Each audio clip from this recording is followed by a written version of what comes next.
Welcome to the SwimSwam podcast. I'm your host, Coleman Hodges. Joining me today is SwimSwam writer Tori Hart, and joining us today is the Goldman Family Director of Men's Swimming, Dan Schemmel, and the Paul A. Violich Director of Women's Swimming, Greg Meehan.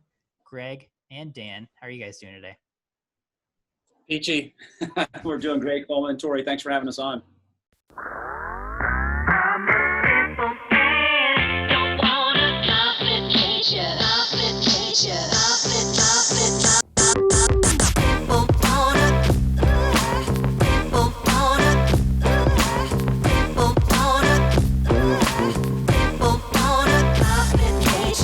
Those are quite the two titles that you all have. Would you mind explaining those titles and why those are your official titles?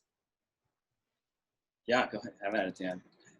John Goldman's a huge supporter of Stanford athletics in general, but he's also a huge fan of swimming. And just through his generous support, wanted to give back to Stanford athletics and endow the position to where, stuff like recent news that's come about of programs being cut, that hopefully would help keep a position like mine and a program like ours around. So he's a fantastic guy. Met him a handful of times. We did a Zoom with him and some other Masters swimmers a few weeks ago. So he stays very involved and really knowledgeable of what's going on here on campus. And so to say I'm grateful for his support would be an understatement. Yeah, for sure. And kind of the same with ours. Paul Violich is the gentleman who endowed my position, and ours is a little more recent than the men's program. Ours came about, I want to say circa 2015, 2016. And I met Paul a couple of years ago when I was speaking to the DAPER, the Department of Athletics board, and he was there, and we engaged in conversation, and sort of kind of from there it just really evolved, and really appreciate his support of our program. Paul's a Stanford guy through and through. He's also an aquatics guy. He swam and played water polo. He was also a Navy SEAL. He's done very well for himself in his career. One of his side businesses is one of the co-owners of Ramsgate Winery up in Napa, and so just kind of a really cool life story. But part of why he was so intrigued about endowing my position at the time was all three of his daughters played collegiate sports, and none of them went to Stanford, but felt really passionately about Stanford, about women's sports, and about aquatics. And so that just kind of came together in sort of the perfect storm to make the gift, to endow my position. And much like Dan touched on, those are sort of keys for the long-term sustainability of our aquatics programs, our swimming and diving programs. So can you expand a little more then on what it really means for your program to be an endowed program, and how that factors into your budgets and into scholarships in particular? Yeah, our program isn't endowed fully, but our head coaching positions are endowed, and all of our scholarships for our programs are endowed. So the 14 women's swimming and diving scholarships and the 9.9 on the men's side are all endowed. So the gifts that have been given, the interest off of those gifts annually is what covers the scholarships, and what covers our position from salary to benefits to medical, all of those things. So it's significant, and that the cost savings for our athletics department for each of the programs that has a coaching position endowed or fully endowed scholarships is a game changer. So then the annual budget that our department needs to come up with is really the day-to-day operating expenses of travel and recruiting and equipment and those types of things. But a lot of your departments are typically working through much bigger ticket items like scholarships and salaries, and so we're super fortunate. It's a tremendous amount of money that goes into it too. I was a part of the University of Wisconsin coaching staff a few years ago, and we had been talking with a donor about endowing scholarships, and it was something in the realm of $500,000 to $750,000 to be able to endow just one scholarship. So when you think of 14 and 9.9, that's a tremendous amount of money and a lot of work that's gone into getting that kind of support. So yeah, I feel very fortunate that that's taken care of, and that's less of a burden for the athletic department. Can you shed a little light on what your role is as head coaches in pursuing, donors or, securing money in other ways, and how much of that, is part of your daily job? Yeah, not as much for us. And this kind of changed a little bit before I arrived at Stanford. Coaches used to be much more involved in fundraising for their particular programs. And before I got here, I want to say, so I arrived in 2012. I want to say right around 2008, 9, 10, somewhere in that range. They centralized all of the fundraising efforts. And so while you can give bigger gifts to a program for a particular item, like a scholarship or a coaching position, or for us in aquatics, we had that beautiful new scoreboard put up about 2 years ago. You all saw that last summer during nationals. I mean, spectacular. That was Brian Avery, who's been a big benefactor for all of the aquatics programs. He donated that. So you can do some of those big ticket items, but all of the general fundraising is centralized through what we call the Buck Cardinal Club. And that goes all into one pot that then gets spread amongst all of the different sport programs. And I think we are pretty unique and fortunate in that, coming from the University of Hawaii, that was a huge part of my position as a head coach, was not only like maintaining alumni relations, but fundraising and finding people who are willing to give back at really any level to help like relieve the burden of our expenses on the athletic department. So to not have to necessarily worry about that or that be on the forefront of our mind, it's a blessing. It's just that much more time we can dedicate to coaching our team and working with our student athletes. Right. And I think too, even like one final note on that is not being complacent either, and like recognizing that we're still in challenging times, and obviously yesterday's news was really tough on a personal level for our friends, our colleagues, our neighbors. Dan and I live here on campus, and these are people that we see every day, and so we're still feeling that part of it, but we recognize that it's the reality of 2020 and COVID-19 2020. We just don't want to get complacent on it. And we want to continue to be fiscally responsible, but also, hey, there are some things, some goals that we have on not just endowing our positions, but, endowing our entire staff, which would be our assistant coaches, our diving coach, and those are things that are going to continue to kind of push the legacy of our program forward in a long-term perspective.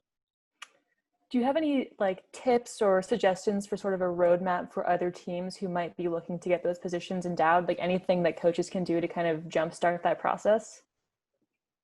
I mean, it starts with connecting with your alumni or any benefactors that are associated with your athletic department that are super enthusiastic about giving back or helping out a specific team.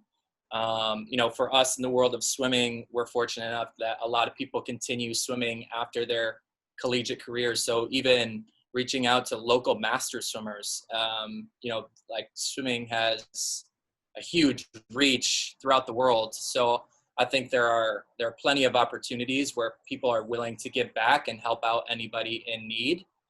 But I would say, it would start with conversations within your athletic department, and then within your alumni, and slowly building from there. Yeah, I think to that end too, it's a process. It's difficult to fundraise in sort of an emergency situation when you don't have relationships built. And so I think to really hit home on Dan's point, like having that consistent long-term messaging with your alums about about the future of the program is critical, and keeping them, just engaged. And whether it's an alumni Facebook page, or you really encourage them to follow the social media accounts, or you have an alumni event annually, whatever that looks like for each school is totally different. For us at Stanford, we have an alumni meet every year, and we get awesome turnout. And like from the young alums to some of our older folks that are coming back for their 35th, 40th anniversary of their graduation. So it's that long-term relationship building that then makes some of the bigger gifts that you would need at that point a little more realistic path to that. Right. I think, one of the biggest responses we saw yesterday, to the announcement is, everyone was saying, Stanford's general endowment is $27 billion. How are they cutting sports? And our understanding is that that money is not available for athletics. Can either of you sort of share how that can be used and why that's not the answer? I'm not an econ major. Nor are we privy to kind of all of those, all of the inner workings. We just know that a lot of those are not earmarked for athletics, and they're earmarked for very specific, it's kind of like if you're an athletic supporter and you endow a scholarship, like your money has to go towards athletic scholarships. And so a lot of the money that is in our endowment is earmarked for research and academics, and that is what we are. We are a research institution, and so a lot of that money you can't even get access to. And I'd say even within our athletics endowment, it's very similar. And so also the purpose is they did a really great, I thought, like just a really great FAQ document that they released yesterday, public, that just kind of outlines why these sports were selected and address some of those endowment questions. And one of the things I always appreciate about Stanford is, even in the tough times, like just super transparent on how they kind of got to this process. And so, the endowments are set up for perpetuity, and wanting to have this opportunity for students and student athletes for 100, 200, 500 years from now, who knows how long. And so, recognizing that we're all part of a much larger sort of system, I think is important. Mm-hmm. Thanks. So we see 11 Olympic teams get cut by Stanford yesterday. So Greg, as a head Olympic coach, do you think, what ripple effect do you see this having on Olympic sports in general?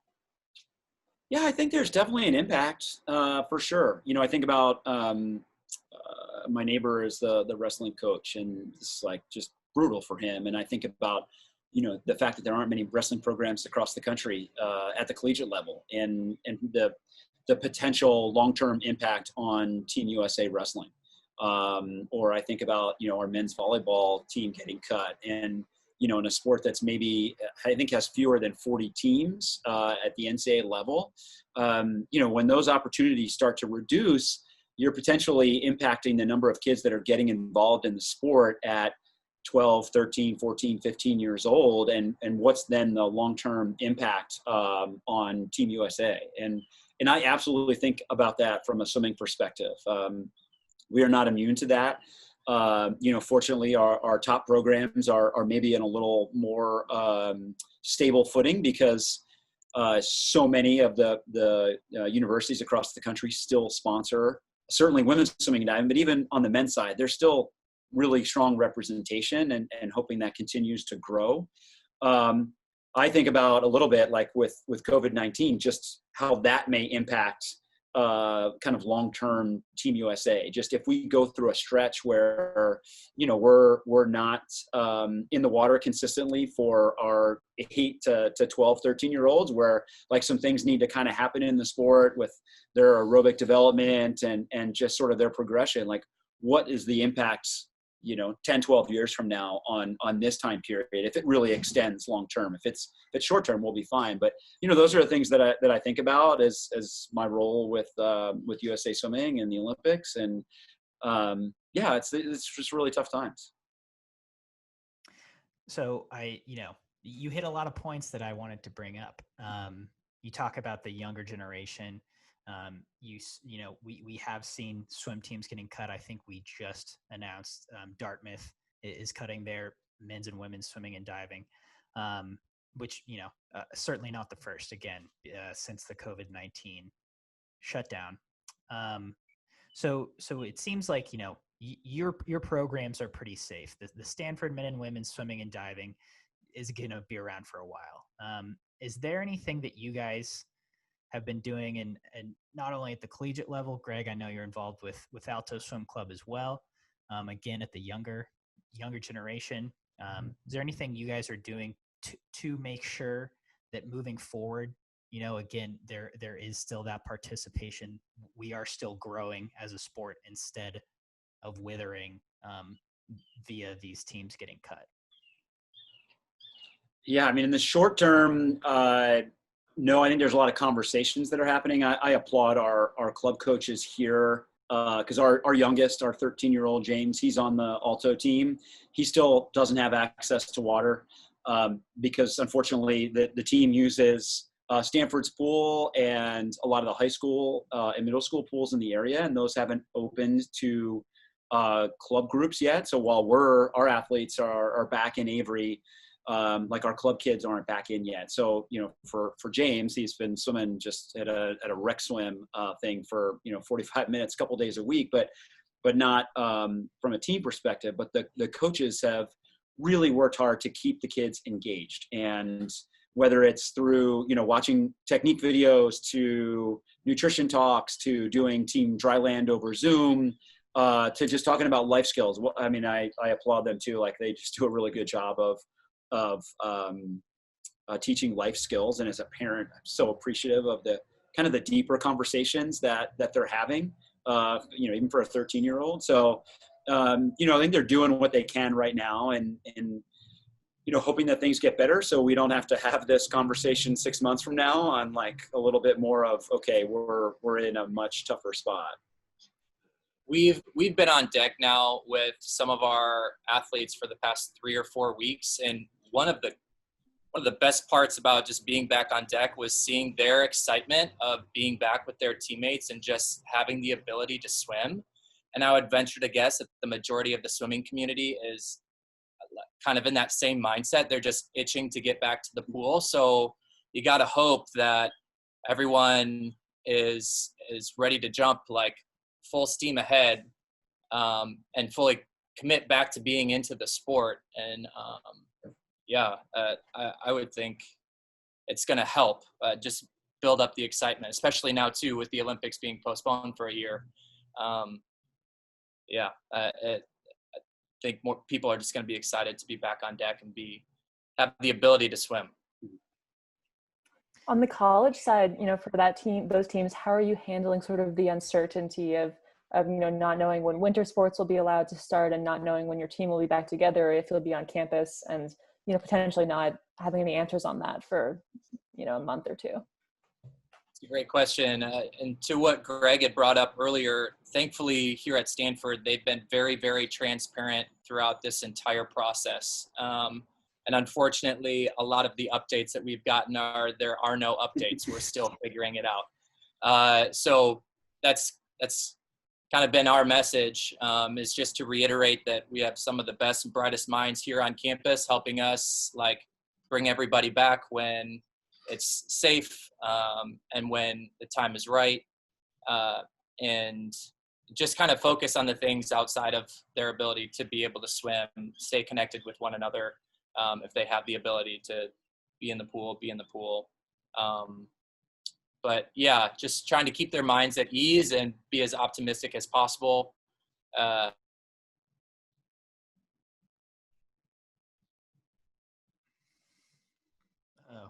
Patience on their part, right? Like, they've got to be patient until we sort of get full clarity. But we're hopeful. I think at this point we're pretty hopeful that our whole team is going to be here fall quarter, winter quarter, through our NCAA season.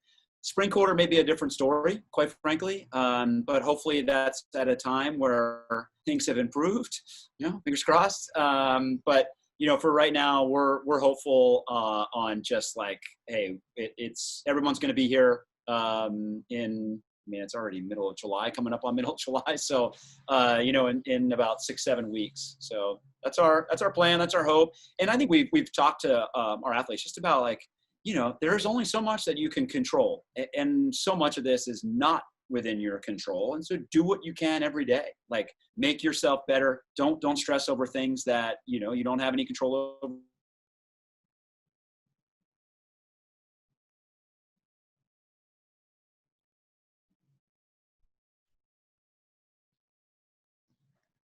Did we lose him again? Oh, sorry. I think you cut out for a second, but you're back. Oh, yeah. So the quick question, I know at one point Stanford was playing with the idea of like half the students coming back. Is that accurate?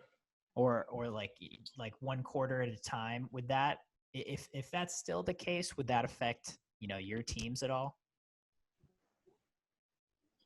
Yeah, I mean, Greg had just kind of touched on it. So the university is committed to freshmen and sophomores of the regular student body being back fall quarter, juniors and seniors, winter and spring, and then next summer, freshmen and sophomores being back on campus. And the athletic department is very optimistic and hopeful that all student athletes, regardless of the grade that they're in or year that they're in, are going to be on campus for their season. So we're very confident that everyone will be here for the fall and winter quarter. It's where spring comes into play. We're not exactly sure how that's going to play out yet.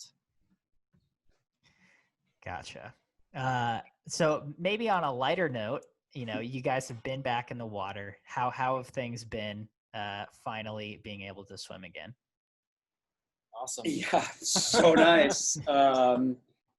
For a lot of reasons. Like, one, we've been spending a lot of time together, so this is good because now we can kind of separate a little bit and coach our workouts. But Dan lives like 3 houses that way, and so actually one of the real positives out of this horrible situation with COVID and self-isolation is that we've been kind of self-isolating together with the family and gotten to spend a lot of time together, which has been really nice for me, for Tess and the boys as well.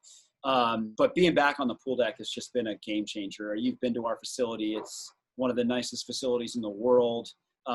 Even with all the restrictions of social distancing within practice of 1 per lane, it's like, well, okay, we'll take these, you know, lanes over here in long course, and you guys can go over there and do short course. And sometimes we're in the same pool, but it's been really nice. And we have a small group right now, just because our students went home essentially back in March, and because everyone lives on campus here at Stanford, they don't have access to campus housing yet. So for anyone that's coming back, they've got to kind of figure that piece out for the rest of the summer. And so that presents some challenges. But for a couple of our pros and for some of our college kids, having a group of like 4, 5, 6, 7 people has been really fun. You kind of like get out of that sort of really small 1-person, 2-person environment into having a little bit bigger group has been just phenomenal. Yeah, I'd say the guys that we've had, it's maybe the happiest I've seen them on deck. And I've only been here for a year, but I think just their gratitude for the ability to be with their teammates again and to be able to swim has shown through it. And to what Greg said, I mean, when you walk on deck to our facility every day, it's hard not to just have a big old smile on your face. Like, that place is amazing. And when it's 85 degrees out and not a cloud in the sky, there's no better place to be. So yeah, it's been a blessing, and we have people starting to trickle in kind of as we get closer to the fall quarter. But yeah, it's been awesome. Greg, I'm curious for you in particular, if you can share anything about how this has been for Katy and Simone, who presumably are living much more kind of grounded local lifestyles than they've been used to in the past couple of years, and what it's been like for them to train and keep up all of their various obligations throughout this. Yeah, I don't want to speak for them, but certainly from my perspective, it's been hard, especially knowing how close U.S. Olympic trials were when they got canceled. And, you could kind of just, like, you're so close to the end of a quad. They're not really thinking just in terms of years, but, for this quad, they've been working towards this point in this particular summer. Right now, the whole U.S. Olympic team would actually be here at Stanford for our domestic training camp. Actually, some people I think today were going to leave for Singapore. So like so much has changed. And I think the hardest part for them was just the timing of it. And like they were towards the end, and now to reboot and reset and look at a window now that's another, at the time was another like 15 months, presented some challenges. But we were really fortunate to have some access to water at a backyard pool with the two of them. And we spent a lot of time together, with a group of three, with those two and myself. And now being back at Avery has been a game changer. But I think they've managed incredibly well. Like I put myself in their shoes and all the challenges that they were going to face anyway. And now to kind of have this all sort of get flipped on its head, and just the external pressure and expectations, their own internal expectations, working with sponsors, all of this stuff is complicated. And they really relied on each other a lot. And it was, I think over the last couple of years, their friendship has grown. And really over the last 4 or 5 months, it's been fun to see them be so supportive of each other, because they know what they're going through. They know exactly what each other is going through. And so now that we're kind of back in Avery and feel like there's a map, a roadway to next summer, he's helping alleviate some of that stress and pressure, and they can go back to what they love to do, which is go to work.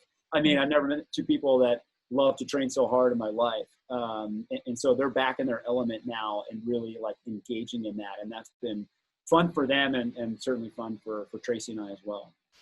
Great. As a bit of an outsider, or just someone who's been able to observe, I had a tremendous amount of respect for the two of them, and Greg going, even leading into the pandemic, but coming out of it, their commitment and resilience is absolutely remarkable. For the amount of uncertainty that those two in particular were going through, and everything that had built up to what this summer was supposed to be, for them to come out and be where they are now, it is incredible. I have the utmost respect for them and what they're trying to represent and accomplish. It's amazing. So training wise, now that you are back at Avery, I'm guessing your athletes might, everyone kind of might be on a different page. What does training look like in terms of like, are you really just going back to normal sets, or, what's the focus? What have you guys seen so far? Where do you think you might be able to move forward, the next couple weeks? That's been an interesting part of it. I mean, he obviously, with Katy and Simone, they've been in the water the whole time. We've had a few guys who are back on campus who have been able to train this whole time. And then we had others who just started up for the first time 3 weeks ago.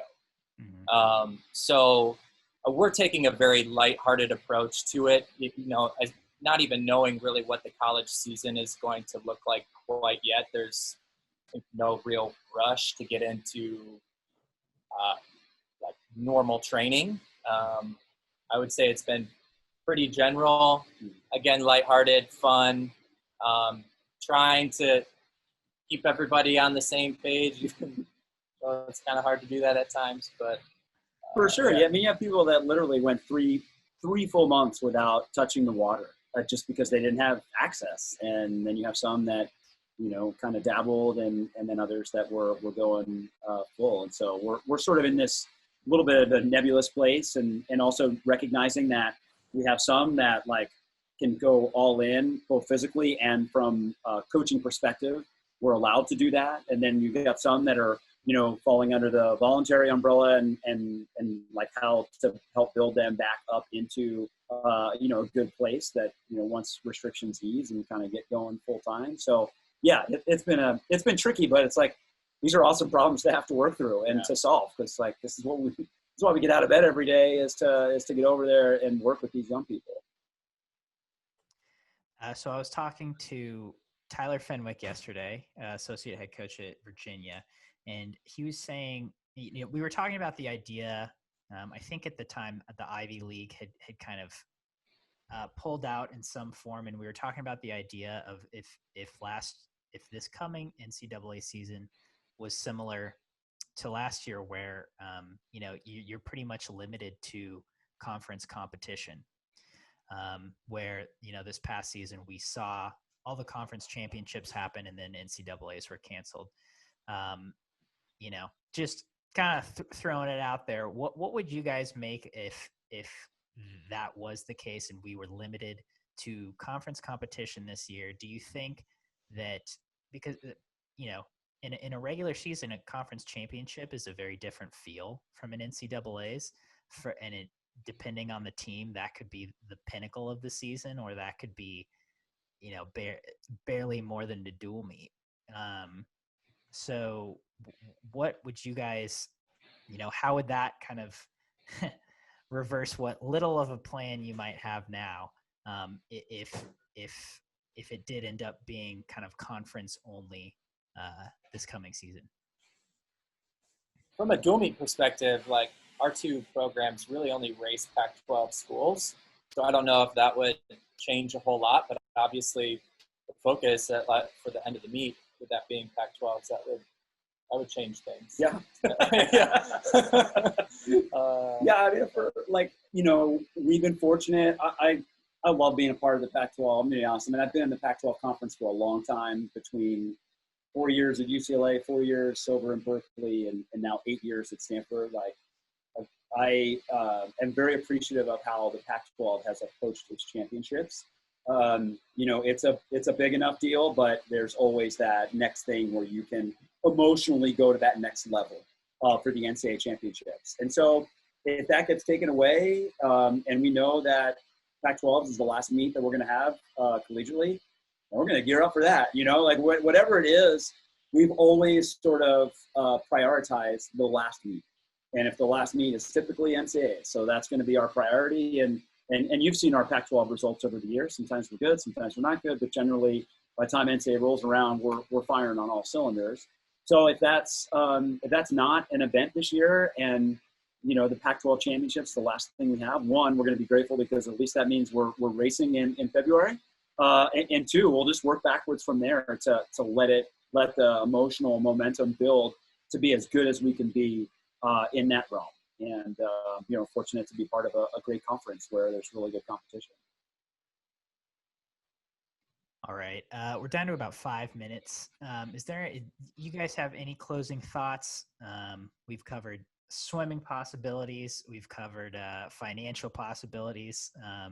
Any closing thoughts you guys have? Oh boy. I don't know if I can accurately express my gratitude to be here affiliated with this athletic department, even in spite of the news that got delivered yesterday with those programs being dropped. It's super heartbreaking, but at the end of the day, the department did that for the benefit of our programs. This is a winning athletic department, and they want to support each team here to the capability that they can win a national championship. And so to have that leadership and that perspective, I'm super grateful for. And so I think this was just a reminder to be that much more appreciative for the opportunity that we do have within the sport of swimming, and in particular being here at this university. It's been super humbling, and just looking forward to whatever this upcoming year might be. It doesn't matter, just as long as we're back on deck and have everybody together. I think that's what's most important.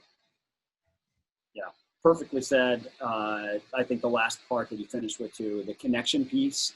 There's definitely a feeling of disconnect amongst us and our athletes. Like, we love these kids. We spend so much time with them, and it's hard not seeing them every day, and it's hard not kind of feeling together as a group. And so, if nothing else, that's what I'm most looking forward to in the fall, is just having the group back together to feel that sense of connection, to feel that sense of like, hey, we're all in this together. And they've done a good job of managing as best they can through really challenging times. I mean, you think about what these kids have gone through at a time in their life where it's supposed to be very different than what they are going through. I'm really proud of how they've handled themselves, but I really look forward to just getting everybody back together to have that sense of connection, because we're all better because of it.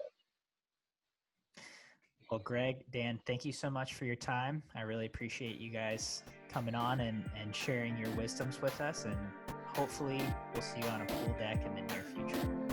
Hopefully. Thanks, Tori. Thanks, Coleman. Coleman, Yeah. how are you doing without traveling? This is like new territory for you. Yeah, no, I'm going nuts. Well, I'm really got my fingers crossed, like everyone else, that swim meets resume as soon as possible. Word.